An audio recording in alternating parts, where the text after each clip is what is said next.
बिस्मिल्लाहिर्रहमानिर्रहीम। Dear students, electrical first year, उसकी किताब का नाम है, कोड है 18125। उसके हमने 6 चैप्टर स्मार्ट सिलेबस के हिसाब से डिस्कस कर लिए हैं। आज हमने चैप्टर नंबर 7 डिस्कस करना है।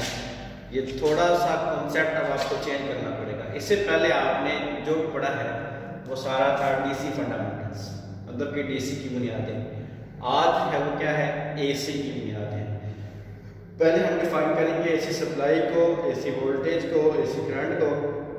उसके बाद एक इलेक्ट्रिकल शाहकार डिस्कस करेंगे जिसका नाम जनरेटर है। याद रखिएगा कि जनरेटर एक ऐसी मशीन है जो मैकेनिकल एनर्जी को इलेक्ट्रिकल एनर्जी में तब्दील करती है। इसको हम जनरेटर कहते हैं। अगर हासिल होने वाली सप्लाई एसी हो तो वो एसी जनरेटर कहलाता है, और अगर हासिल होने वाली सप्लाई डीसी हो तो वो डीसी जनरेटर कहलाता है। तो पहले हम एसी सप्लाई को डिफाइन करने से पहले डीसी सप्लाई को डिफाइन करेंगे। हमने पहले भी डिफाइन किया है चैप्टर नंबर 1 के अंदर। आज हम उसको दोबारा रिवाइज कर लेते हैं ताकि आपको एसी की समझ आ जाए। डीसी सप्लाई क्या है? एक ऐसी सप्लाई है जो अपनी सीमत और पोलैरिटी तब्दील नहीं करती। उसको हम क्या कहते हैं, डीसी सप्लाई है, जो बिल्कुल स्ट्रेट चलती है, जिसके अंदर फ्रीक्वेंसी जो है वो नहीं होती है। इसको हम क्या कहते हैं, डीसी सप्लाई कहते हैं। और AC supply, AC alternating supply, तो ऐसी सप्लाई है जो अल्टरनेट करती है, जो मुतबादिल करती है, जो तब्दील करती है, हर लम्हे अपनी पोलैरिटी को चेंज करती है। तो एक साइकिल के अंदर 360 डिग्री होते हैं, जो कि हमें पता है कि एक सर्कल के अंदर टोटल जो है वो 360 डिग्री होते हैं। तो यहाँ पे ये 90, फिर 180, ये हाफ साइकिल बन गया है, फिर ये 270 और फिर ये 360, ये एक मुकम्मल जो है वो साइकिल बन गया है। इस साइकिल को आप एसी सप्लाई भी कह सकते हैं। वोल्टेज को डिफाइन करेंगे तो एसी वोल्टेज कह देंगे, करंट को डिफाइन करेंगे तो एसी करंट कह देंगे। सिंगल लूप जनरेटर एक ऐसा जनरेटर जो सिर्फ एक कॉइल और एक कंडक्टर पर मुश्तमिल हो, क्या कहलाता है? सिंगल लूप जनरेटर कहलाता है। दोबारा बता देता हूं, ऐसा जनरेटर जो सिर्फ एक कॉइल और एक कंडक्टर पर मुश्तमिल हो, सिंगल लूप जनरेटर कहलाता है। पहले हम इसकी कंस्ट्रक्शन करेंगे, फिर वर्किंग प्रिंसिपल को डिस्कस करेंगे और उसके बाद उसका वर्किंग मेथड डिस्कस करेंगे। पहले हम कंस्ट्रक्शन को डिस्कस कर लेते हैं। Single loop generator, single loop generator एक ऐसा जनरेटर जिसमें एक मैग्नेटिक फील्ड है, एक को हमें नॉर्थ का नाम दिया, दूसरे को साउथ, और इसके अंदर से मैग्नेटिक लाइनर फोर्सेस नॉर्थ से निकल के साउथ में दाखिल हो रही है। इसके दरमियान हमने जो ए, बी, सी और डी है, ये एक कंडक्टर रखा है। कंडक्टर की जो शाफ्ट है, जो रोटेशन पार्ट है, उसके ऊपर रिंग लगा के उसको 2 हिस्सों में तकसीम कर लिया है। रिंग लगा के उसको 2 हिस्सों में, अच्छा अब रिंग 2 हिस्सों में तकसीम हो रहा है, ये हमारे पास हो गया रिंग। अब इसमें से सिर्फ आप एक तार निकाल सकते हैं। अगर आप इसको 2 हिस्सों में तकसीम कर दें फिर तारें कितनी निकल सकती हैं? 2 निकल सकती हैं। तो इसका मतलब ये हुआ कि हमें सप्लाई को चलाने के लिए 2 तारों की जरूरत होती है। इसलिए इसको हम क्या करते हैं, 2 रिंग्स में तब्दील कर लेते हैं, जिसको हम स्लिप रिंग्स कहते हैं।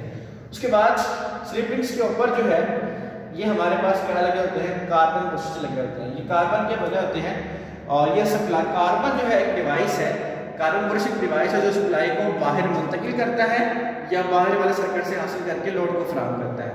ये वो लोड है जिसके जरिए हम इसकी जो पैदाशुदा ईएमएफ जिसको हम चलाने के लिए दे रहे हैं वो हमारे पास क्या है, आरएल है।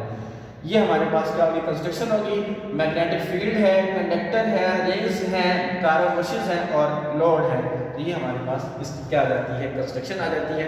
उसके बाद हम बात करते हैं वर्किंग प्रिंसिपल का। तो दुनिया के तमाम जनरेटर्स इलेक्ट्रोमैग्नेटिक इंडक्शन के असूल पे काम करते हैं, और जनरेटर जो है ये फ्लेमिंग के दाएं हाथ के असूल पे काम करता है। इस असूल के मुताबिक क्या होता है कि अगर हम तीनों उंगलियों को इस तरह फैलाएं, मैं डिटेल में नहीं जा रहा क्योंकि मैंने आपको पहले लेक्चर दिया हुआ है। आज लेक्चर जो है वो लेंथी हो जाएगा, इसलिए अपने फ्लेमिंग का कानून वहाँ से डिस्कस कर लेना है। उसके बाद हम जो अहम चीज़ डिस्कस करेंगे वर्किंग मेथड में एक जनरेटर जो है वो किस तरह बिजली को पैदा करता है, जनरेट करता है। तो मैंने ये एक डायग्राम बनाई है, इसकी मैं अब हालतें लिख रहा हूँ, कंडीशन लिख रहा हूँ। तो पहली कंडीशन हमारे पास है 1 और 2, मैं कह देता हूँ, ये 2 हालत है। अब मैंने यहाँ पे एक AC साइकिल जो है वो जनरेट करना है। इधर से स्टार्ट करें हम, देखिए 1 और 2 कंडीशन के अंदर जिस सिमत में मैग्नेटिक लाइन ऑफ फोर्सेस हैं उसी सिमत में कंडक्टर पड़ा हुआ है। तो अब ये मैग्नेटिक लाइन ऑफ फोर्सेस इस कंडक्टर को पैदा नहीं करेंगे, इसके अंदर किसी किस्म की कोई EMF पैदा नहीं होगी। दूसरे लम्हे ये कंडक्टर रोटेट होके किस हालत में आ जाएगा, 3 और 4 की हालत में। जब ये 3 और 4 की हालत में आएगा तो ये है नॉर्थ पोल और ये भी है नॉर्थ पोल। आपको पता है कि सेम चार्जेस एक दूसरे को रिपेल करते हैं, पुल करते हैं। तो यहाँ से साइकिल जो है ये ऊपर की तरफ जाने की कोशिश करेगा। लेकिन याद रखिएगा ये जो कंडीशन है ये इंस्टेंट वैल्यू है, लम्हाती वैल्यू है, ये हर लम्हे क्या होगी, चेंज होगी। उसके बाद ये नाज अगली जो स्टेटमेंट आती है हमारे पास आती है 5 और 6 की हालत। 5 और 6 की हालत में ये बिल्कुल मतवाजी आ जाता है मैग्नेटिक लाइन ऑफ फोर्सेस के। तो इसकी जो मैग्नेटिक लाइन ऑफ फोर्सेस हैं इनके अंदर ज़्यादा से ज़्यादा बिगाड़ पैदा हो जाता है। इसका मतलब है यहाँ पे इसकी जो पीक टू पीक वैल्यू जो है वो पैदा हो गई है। तो ये हमारे पास क्या था, पहली हालत कौन सी थी, 1 और 2, ये 3 और 4, ये होगी 5 और 6। अब इसके बाद अगली कंडीशन हमारे पास है 7 और 8।